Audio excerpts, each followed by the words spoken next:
And former President Kgalema Motlante are addressing an award ceremony hosted by the National Union of Mineworkers in Kempton Park on Gauteng's East Rand tonight. Let's cross there live and see what's expected. Our reporter Damale joins us. Damale, what's expected? It gives me great pleasure now to introduce to you Well, good evening to you, Francis, and good evening to the SABC News viewers. As you can hear behind me, the program here at Emperor's Palace is well underway. In fact, just ago, former President Kgalema Motlante and Deputy President Cyril Ramaphosa arrived here at the JB Marks event. Now, the event, just for a bit of background, is geared at recognizing those students who have been awarded bursaries by the JB Marks Foundation. These are students that have been assisted financially through bursary schemes and who have performed quite exceedingly through this foundation's works. Of course, now this is also an auspicious occasion to have both Deputy President Cyril Ramaphosa and former President Kgalema Motlante, who were leaders of the National Union of Mineworkers, which is, of course, one of the contributors, the major contributors to the foundation, and who is changing these students' lives. Now, I am joined live at the moment by Mr. David Sipunzi. Mr. Sipunzi, thank you for joining us here on SABC News. You've just delivered an opening address to open proceedings here. What is the importance of this particular event? Well, this particular event is important in that it recognizes the achievements of the beneficiaries, those who have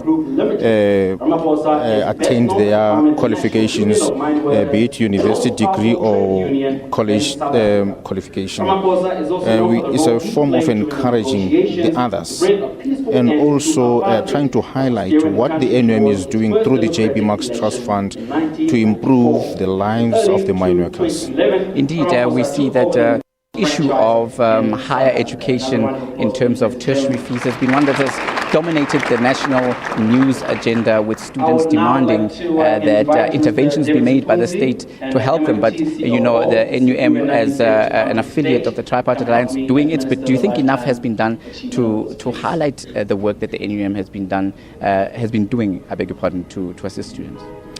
Well, to be honest, I don't think enough has been done to highlight what NUM has done, because if it has been highlighted, our trade unions, for that matter, would be doing the same in order to reduce the pressure on government.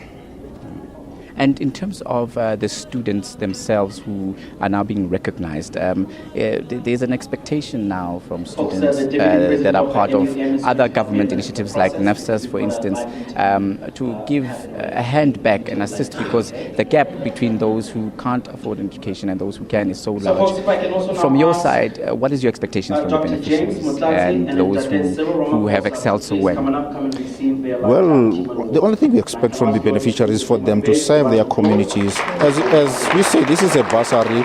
We don't expect them to refund us in order so that we can fund other students. No, we don't expect that.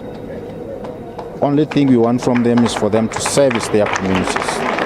Right, and it's a bursary scheme. Do you think, being a trade union federation, that the private sector can do its bit as well to try and assist students to basically change their lives? As we know, most university students, especially from previously disadvantaged communities, will be looked upon to be breadwinners and to assist their communities as well. Yeah, well, private sector would do a lot to alleviate the plight of our students, but unfortunately they are not playing their role.